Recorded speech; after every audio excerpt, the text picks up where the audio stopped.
அருட்பெரும் ஜோதி அருட்பெரும் ஜோதி தனிப்பெரும் கருணை அருட்பெரும் ஜோதி எல்லாம் செயல்கூடும் என் ஆணை அம்பலத்தே எல்லாம் வல்லான் தனையே ஏத்து. ஓம் ஸ்ரீ ராமலிங்காபயம். ஓம் ஸ்ரீ ராமலிங்காபயம். ஓம் ஸ்ரீ ராமலிங்காபயம். எல்லோருக்கும் வணக்கம். இது எனது யூடியூப் சேனலான எல்லாம் செயல் கூடும் வள்ளலார். நான் வள்ளலார் முத்து பேசுகிறேன். இன்றைய பதிவில் நாம் அருட்பெரும் ஜோதி அகவல் வரிகள் 881 888 வரை மொத்தம் 6 வரிகளுக்கான விளக்கத்தை பார்க்க இருக்கிறோம். முதலில் நான் வரிகளை படிக்கிறேன், பின்பு விளக்கத்தை பார்ப்போம். கலங்கம் நீத்து உலகம் களிப்புற மெய்நெறி விளங்க என்னுள்ளே விளங்கு மெய்ப்பொருளே. மூவிரு நிலையின் முடிநடு முடிமேல் ஓவர விளங்கும் ஒருமை மெய்ப்பொருளே.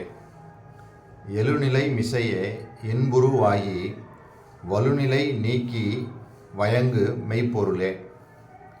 நவநிலை மிசையே நடுவுறு நடுவே சிவமயமாகி திகழ்ந்த மெய்ப்பொருளே. இதுதான் இந்த வரிகள். இப்போ இதில் இந்த வரிகள் மூலமாக வள்ளல் பெருமான் என்ன சொல்ல வர்றாங்கன்னா, மெய்ப்பொருள் அப்படின்னு சொல்லி இந்த வரிகள் எல்லாம் முடிக்கிறாங்க. அதாவது மொத்தம் 9 முறை, அதாவது மொத்தம் அந்த 18 வரிகளில் அந்த ஒவ்வொரு 2 வரிகளும் முடியும் போது மெய்ப்பொருள் மெய்ப்பொருள் மெய்ப்பொருள் அப்படின்னே முடிக்கிறாங்க. அப்போனா மெய்ப்பொருள்னா என்ன அப்படின்னு சொல்லி பார்ப்போம். மெய்ப்பொருள்னால் என்னவா இருக்கலாம் அப்படின்னு பார்க்கும்போது, இந்த உலகாதாய பொருள் எல்லாமே அழியக்கூடியது, நம்ம எல்லாருக்குமே தெரிஞ்சது. அப்போ மெய்ப்பொருள்னு ஒன்று இருக்குது. அது வந்து என்ன பொருள் அப்படின்னா, வள்ளல் பெருமான் சொல்கிறாங்க, அந்த மெய்ப்பொருள் என்பது சிவம், சிவமே பொருள் அப்படின்னு சொல்லி சொல்கிறாங்க. அதுக்கு வள்ளல் பெருமான் வந்து அந்த சிவம்னா என்ன அதை அறிந்து கொண்டாங்க, அதை அடைந்து கொண்டாங்க, அதுவாகவே ஆயிட்டாங்க, சிவமாகவே ஆயிட்டாங்க. இது அவர் எப்படி பாடுறாங்க அப்படின்னா, சிவமே பொருள் என்று அறிவால் அறிந்தேன்னு ஒரு இடத்துல ஒரு பாடலில் சொல்கிறாங்க. மேலும் அவர் பல இடங்களில் இந்த சிவமே பொருள் அப்படின்றதுக்கு விளக்கமாக பாடியிருக்கிறாங்க. அதை கொஞ்சம் ஒரு 3 பாடலை பாடுறேன்.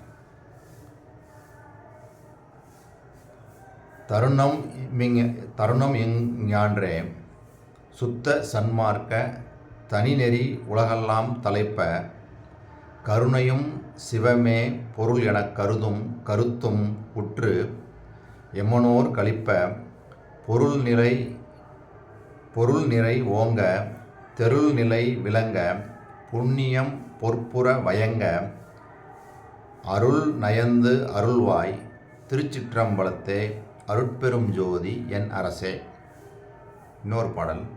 சிவமே பொருளென்று தேற்றி என்னை சிவவெளிக்கு ஏறும் சிகரத்தில் ஏற்றி சிவமாக்கி கொண்டது பாரீர் திருச்சிற்றம்பலத்தே திருநட ஜோதி. இன்னொரு பாடல்.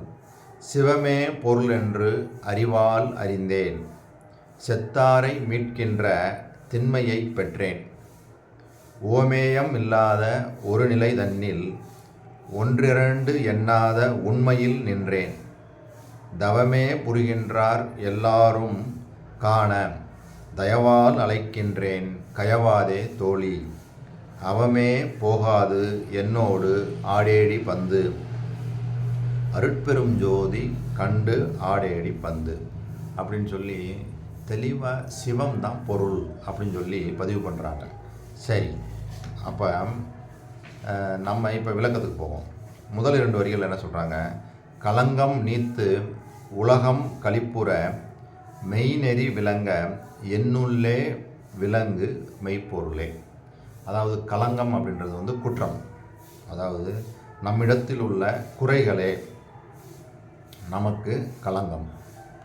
அதாவது குறைகள், அந்த குற்றங்கள், இதுதான் வந்து களங்கம்.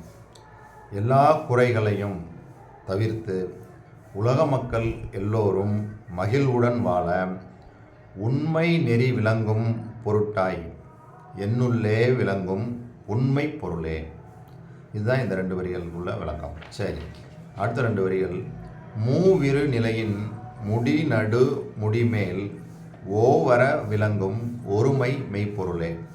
இங்கே மூவிரு நிலை அப்படின்றது வந்து 3 × 2 6 நிலைகள் எதை சொல்கிறாங்கன்னா, நம்ம முன்னாடியே பார்த்தோம். அதாவது வரிகள் 261 262.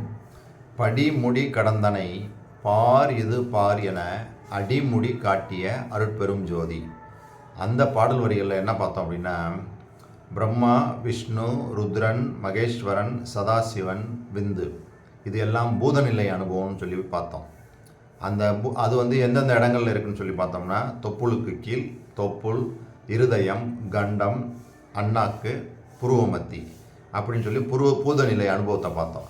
அந்த அனுபவ நிலைகளை தான் இங்கே வந்து என்ன சொல்கிறாங்க, அதாவது மூலாதாரம், சுவாதிஷ்டானம், மணிபூரகம், அநாகதம், விசுத்தி, ஆஞ்ஞா என்ற 6 அனுபவ நிலைகளின் பொதுவான முடிவிற்கு மேல் சத்தமின்றி, அதாவது மகா மௌனத்தில் ஒருமை விளங்கும் உண்மை பொருளே அப்படின்னு சொல்லி தான் அந்த அனுபவ நிலையை சொல்கிறாங்க. சரி, அடுத்து எழுநிலை மிசையே இன்புருவாகி வலுநிலை நீக்கி வயங்கு மெய்ப்பொருளே. இங்கே வந்து எழுநிலை அப்படின்னு 7 நிலைகளை சொல்கிறாங்க. என்ன அந்த 7 நிலைகள்னா, ஆன்ம தரிசனம், அருள் தரிசனம், பறை தரிசனம், பரயோகம், பரயோக நீக்கம், போத ஒளிவு, இன்பப்பேறு. இந்த 7 நிலைகளின் அனுபவத்திலே அன்புருவம், அருளுருவம், இன்புருவம் ஆகிய மூவுருவில் முடிவானதாகிய இன்புருவம் அடைந்து குற்றம் என்ற நிலை நீங்கி தவறுகின்ற நிலையும் நீக்கி விளங்கும் உண்மையான பொருளே அப்படின்றாங்க.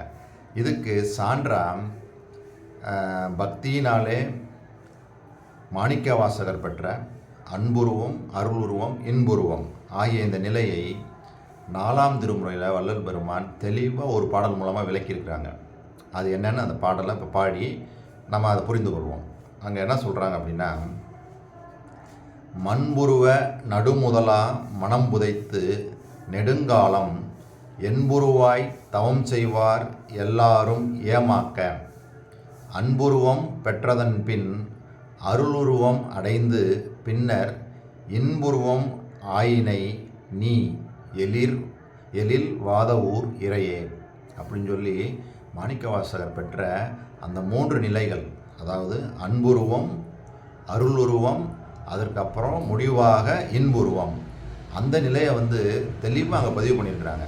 அதைத்தான் இந்த வரிகளில் சொல்கிறாங்க. அதாவது இந்த வரிகளில் எழுநிலை மிசையே இன்புருவாயி வலுநிலை நீக்கி வயங்கு மெய்ப்பொருளே.